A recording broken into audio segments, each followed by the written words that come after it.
আসার তো জি জি অবশ্যই দেখা always a brilliant actor as always but আইল সে যে he is a very much upgraded version now like মানে মেগাস্টার শাকিব খানকে দেখে আবার নতুন করে ক্রাশ খেয়েছি বললেন শাকিব খানকে দেখতে আসা সুন্দরী এই তরুণী।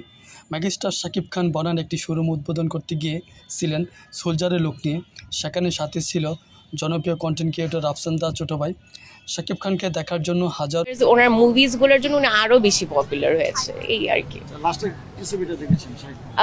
তাণ্ডব দেখেছি তরুণ তরুণী লাইন ধরে কেউ কেউ শাকিব খানকে দেখে চিৎকার করে বলতে থাকে লাভ ইউ বস। শাকিব খানকে দেখতে আসা তরুণী বলেন শাকিব খান খুবই ব্রিলিয়ান্ট অ্যাক্টর, তিনি নিজেকে সময়ের সাথে সাথে আপগ্রেড করে নিয়েছেন। তার এই পরিবর্তন নতুন দর্শক তৈরি করতে বাধ্য করেছে, সেটা খুবই দরকার। সুন্দরী এই তরুণী বলেন Shakib Khan he is a amazing person.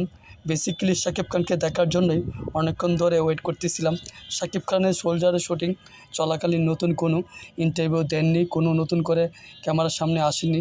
এই প্রথমবার সোলজারের লোক নিয়ে শোরুম উদ্বোধন করতে আসেন।